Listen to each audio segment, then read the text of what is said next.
ever get this, like, weird feeling that maybe you aren't really in control? Yeah, I think we all have those moments, right? But what if it's not just a feeling? What if it's like your genes calling the shots? Oh, now you're talking about Richard Dawkins and the selfish gene. Exactly. We're diving into that today. Got excerpts from the book ready to, like, unpack this whole mind-blowing idea. The selfish gene really flips the script on evolution. It's not about us surviving. It's about those tiny bits of code inside us, our genes, playing the long game. So we're just like temporary housing. Yeah, pretty much. Dawkins calls genes these immortal coils, potentially lasting for generations. Our bodies, just vehicles for them to, travel through time. Okay, I'm kind of seeing the selfish part now. But if it's all genes looking out for number one, how do we explain, like, all the cooperation and self-sacrifice in nature? Right, that's one of the paradoxes the book tackles. Think about butterfly mimicry, for example. Those butterflies that, like, evolved to look like poisonous ones? Yeah, even though it doesn't help them directly, Right, it protects them from predators, but how's that good for their genes? because it increases the odds those genes, the ones for mimicry, survive and get passed on. Even if one butterfly gets eaten, if enough relatives with those genes survive, the genes keep going, like a constant adaptation game. So it's like genes are playing some big strategy game, and individual survival is just one move. You got it. And that brings us to our bodies as survival machines. They're built by genes to, well, protect and copy those genes. The genes are the programmers, and we're the computers they made. That's the gist. But it's not micromanaging. Dawkins uses this analogy from a sci-fi story, A for Andromeda. Imagine controlling a robot on Mars from Earth, like in real time. Ah, the time delay would be crazy. Impossible. Yeah. So genes control our behavior through pre-programming. They set up our bodies and brains, give us instincts, then let our nervous system and brain be the executives. Okay, it makes more sense. But we're not all just robots on a script, are we? No way. Yeah. Our environment and genes constantly interact. The point is, genes lay the foundation, even if we don't realize it. Like a blueprint for a building you can modify, but the basic structure's there. Exactly. So we're like houses built from genetic blueprints. But what about those selfless acts of heroism, like a mama bird risking it all to protect her chicks? How does that fit in with selfish genes? That's where things get super interesting. Dawkins argues even those seemingly altruistic acts can be explained through gene selfishness. It's not about the good of the species, but survival of genes shared by relatives. So protecting your kids is like protecting copies of your own genes. Bingo. The mama bird, by protecting her chicks, is upping the chances those genes, the ones she shares with them, survive. It's like investing in her genetic legacy. Right? Not altruism in the, traditional sense, but still a strategy that benefits those genes. Exactly. Dawkins has these amazing examples in the animal world, like the hygienic behavior in honeybees. Yeah, some bee colonies, the workers will actually remove sick grubs from the hive. Seems risky being exposed to the sickness like that. It is, but it's driven by genes that boost the whole colony's survival, which in turn helps those worker bees' genes too. So even if individual bees are like sacrificing themselves, the genes for that behavior are spreading because they make the whole colony and the genes within it stronger. Precisely. Then there's the lost baby bird call. It's funny because it shows a kind of manipulative side to this gene-driven behavior. Oh, yeah, I remember that. The baby birds, when they're lost, they make this call that attracts their mom, but also could bring predators, right? Yep. Dawkins thinks it's a form of manipulation. The chick, by calling out, forces his mom into a risky spot. She has to choose between possible predation or losing her offspring, both bad for her genes. Like a high-stakes game between parent and offspring genes. Totally. It shows that even in, parent-child relationships, there can be these conflicts driven by genes wanting to survive. This is making my head spin a bit. So genes can drive seemingly altruistic stuff. But what about aggression? Where does that fit in? Well, Dawkins brings in game theory to analyze aggression between animals. He talks about hawk and dove strategies. Hawks are always aggressive, doves are peaceful. So, the best approach depends on what your opponent's doing. You got it. The most successful strategy often depends on what everyone else is doing. That's where the evolutionarily stable strategy, or ESS, comes in. Evolutionarily stable strategy. It's a strategy that, once it's common, can't be beaten. Like rock, paper, scissors, where one choice always wins. So in a group of animals, the behaviors that work best become the norm. Exactly. And one cool example is the retaliator. Peaceful unless attacked, then they fight back hard. Like, don't start nothing, won't be nothing. Makes sense. Avoid conflict, but be ready to defend yourself. It's funny how these animal strategies relate to us, too. Totally. It shows aggression isn't always just brute force, it's strategic decision making based on costs and benefits, which, for animals, are often dictated by their genes. This whole selfish gene thing is giving me a new way to look at, like, everything. So let's shift to family planning. Why do animals have a certain number of kids? Is it, like, random? Not according to Dawkins. He says family size and how much they care for those offspring, it's all driven by, yep, you guessed it, gene selfishness. So, not some instinct to keep the population stable? Nope. Dawkins argues that parents and offspring are often kind of at odds. Each individual genes are trying to, maximize their own survival in the copies. Like a family business where everyone wants the biggest slice of the pie? Perfect analogy. Parents might want to spread resources around while each kid wants as much as possible. It's all about passing on those genes. So, what about birth control? Is that genes being like, okay, time to slow down? That's what's so interesting. Dawkins says those altruistic arguments for birth control, like fewer kids for the planet, don't really work from a gene's viewpoint. So, what's the selfish gene reason for it then? Well, more offspring usually means more copies of you in the next generation, right? But there's a catch. Limited resources, too many offspring could mean none of them survive well. It's about finding the sweet spot. Enough kids to spread genes, but not so many that they can't all, like, thrive. Exactly. Which brings us to another fascinating thing Dawkins explores: the battle of the sexes. Ooh, that sounds juicy. What's the battle about? It starts with a basic difference in how much each sex invests in reproduction. Eggs are way bigger and costlier to make than sperm, so females are putting in more from the get-go. Makes sense. Higher stakes for the ladies right from the start. Totally. And this sets up potential conflict. Each partner wants to maximize their own reproductive success, which might mean different things for males and females. So, like, what strategies do we see? Dawkins points out that in a lot of species, males evolve strategies to mate as much as possible without investing much in, parenting. Females, though, they tend to be picky about mates, looking for those with resources or good genes for their offspring. Like supply and demand, females have the valuable eggs and males are competing for access. Exactly. And this leads to some crazy dynamics. For instance, look at Travers and Hare's research on, get this, ant colonies. Ant colonies. Okay, now I'm really curious. What did they find? They found evidence that worker ants, who are mostly female, can manipulate the colony's sex ratio to favor their own genes. Wait, worker ants are calling the shots. How does that even work? It's all about kinship and those selfish genes. Worker ants are more closely related to their sisters than to their brothers or even their own potential kids. Oh, and more related to their sisters. How? It's ant genetics. Males develop from unfertilized eggs, meaning they only have mom's chromosomes.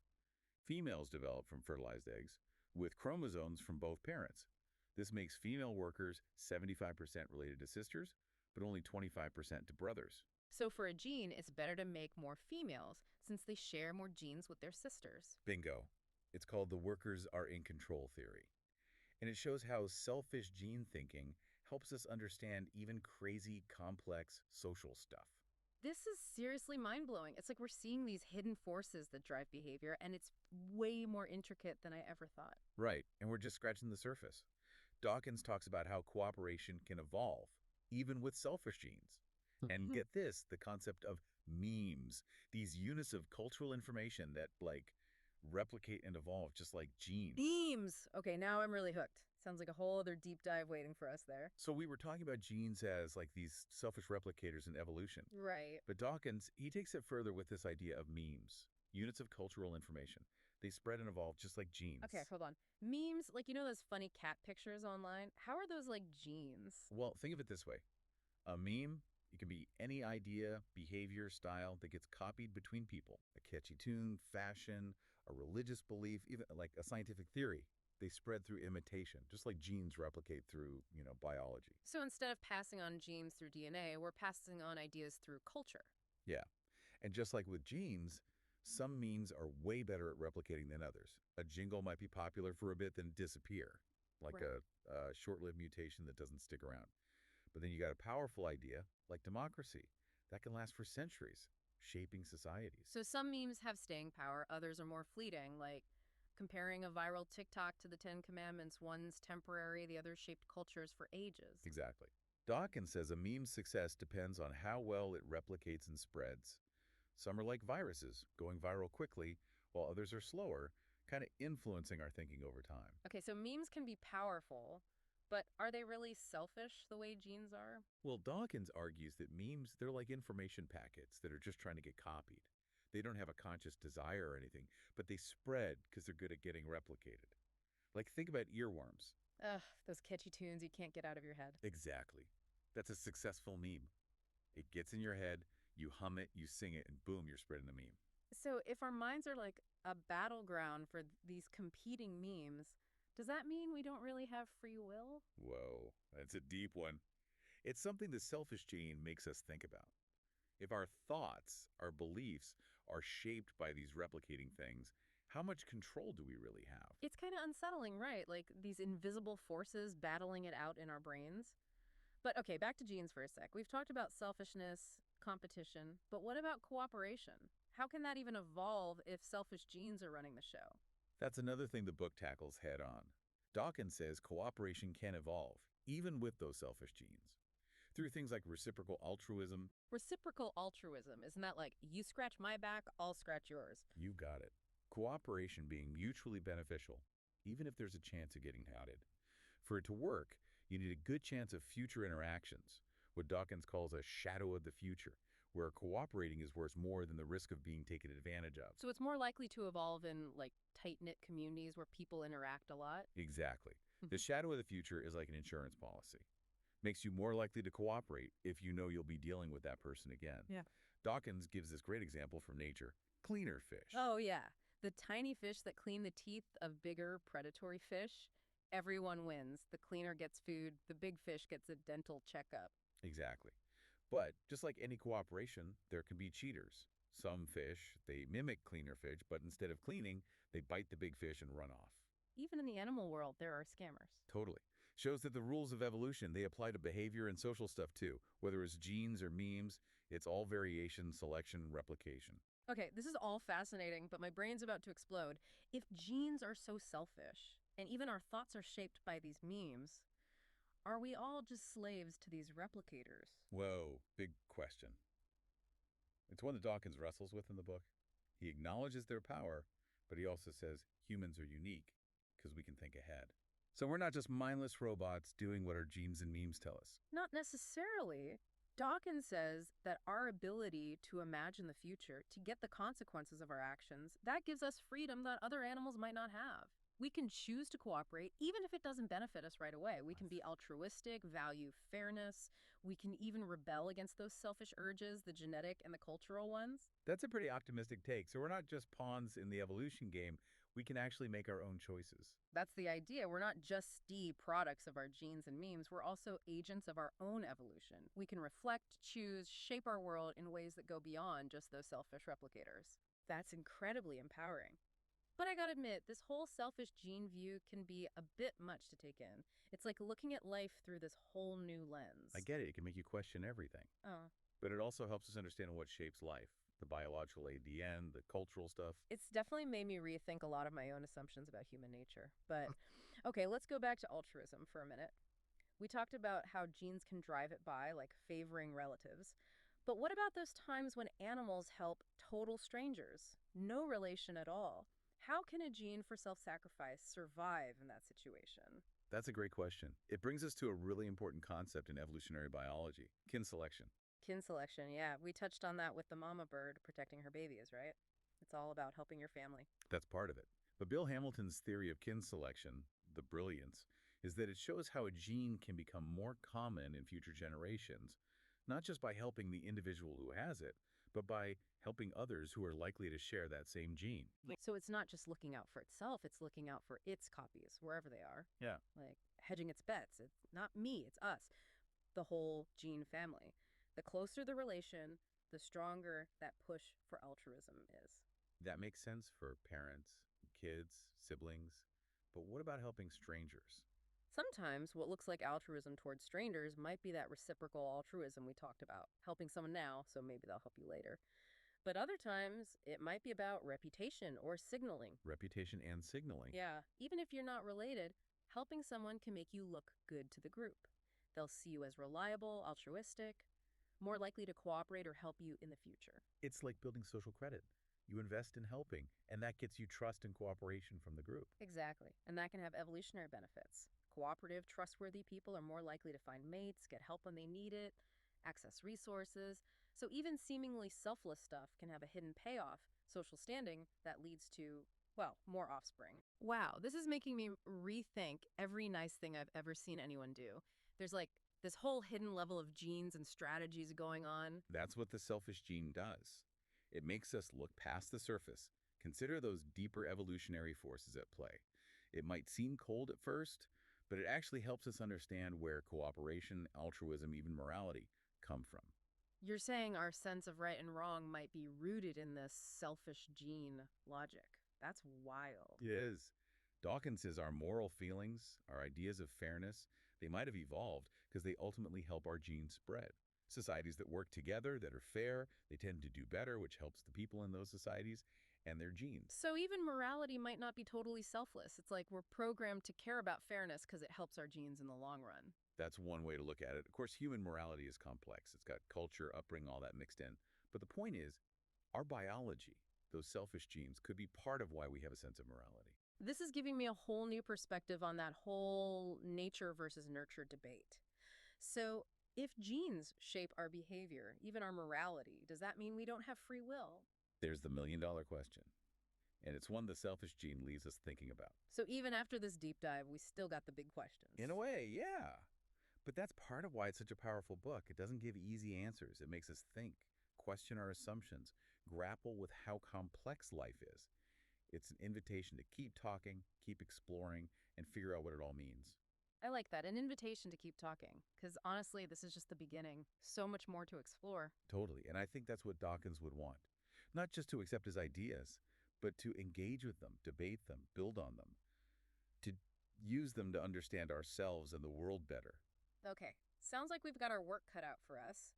Unpack these ideas, figure out what they mean, and how they can help us navigate this whole world of genes, memes, and everything. Yeah. It's challenging, but it's exciting, right? Seeing ourselves as both products, A&D shapers of evolution, understanding what makes us tick, and using that knowledge to create a better future. More just, more compassionate, better for everyone. Definitely. Well, listeners, that wraps up our deep dive into Richard Dawkins' The Selfish Gene. It's been a wild ride, mind-blowing ideas, and a lot to think about. But it's just the start. The conversation goes on. Go grab the book, explore these ideas more, maybe even have your own deep dive with friends or family. Exactly. The more we understand these forces that shape life, the better we can handle the world and make a future we're all proud of. So till next time, keep those brains buzzing. Keep exploring this fascinating world of genes, memes, and how evolution works. So, last time my mind was kind of blown thinking about genes working outside the body. Yeah, the extended phenotype. Right. You were saying something about parasites, like manipulating their hosts. I got to hear more about that. Oh, the parasite world is wild when you look at it through the selfish gene lens. They've got these crazy tricks to survive, even if it means, like, hijacking their host's behavior. It's kind of freaky, isn't it? Thinking something else's genes could be controlling your body. Got any good examples? Sure. There's this parasitic worm that gets into snails. Now, snails, they're usually pretty cautious hiding from predators. Right. But when this worm infects them, the snail gets all bold and active. Hold on, it actually changes how the snail acts. Yeah. Why would it do that? Doesn't seem very smart for the snail. That's the thing. It's the parasite being clever. See, this worm, it needs to get inside a bird to, like, finish its life cycle. So it makes the snail act all obvious, more likely to get eaten by a bird. The snail basically becomes a taxi for the worm's genes to get where they need to go. That's kind of amazing and kind of gross. So the snail's being reckless because of the worm's genes. It's like the parasite's the real puppet master. Exactly. Shows how genes can work outside the body of the one carrying them. Extended phenotype isn't just beaver dams. It's also about, making other creatures do what you need. Yeah, it reminds me of those nature shows where a fungus takes over an ant, makes it climb up high, and then, like, explode with spores. Yeah, those are wild, like a sci-fi horror movie, but it's real. Shows how tough the fight for survival is and how genes will take any chance they get to copy themselves and spread. So this extended phenotype idea, it makes evolution way more complex than I thought. Genes aren't just making traits, they're messing with the environment, even controlling other creatures. Kind of hard to wrap my head around.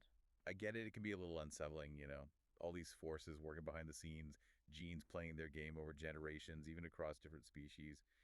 But it also makes you appreciate how connected everything is, this web of relationships tying it all together. So even though selfish gene might sound kind of cold, it can also make you feel, I don't know, a sense of wonder at how complex and connected life is. Totally. I think that's one of the cool things about the selfish gene. It makes you challenge what you thought you knew, think critically, and in the end, you understand yourself and the world better. Well, after diving into this with you, my whole view on evolution has changed. I'm seeing things totally differently now, the cooperation, the competition, that extended phenotype thing. It's a lot. That's what makes this book such a classic. It's not just some biology textbook. It's a journey into like the core of what life is. Yeah, And it can be tough, but it's worth it. it really has been.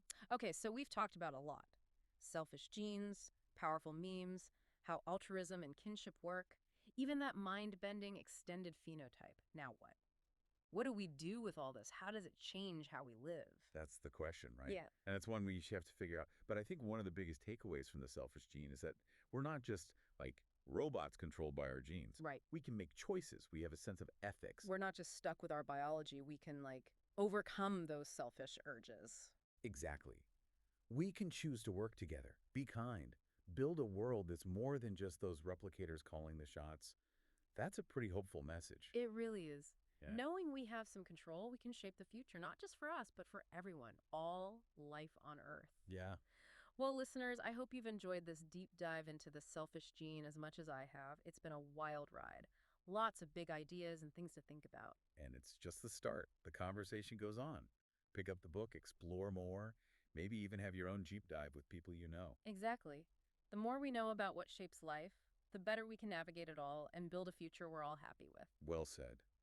Thanks for being here for this deep dive. Until next time, keep those brains buzzing. Yeah, keep those brains buzzing. Yeah, keep those brains buzzing.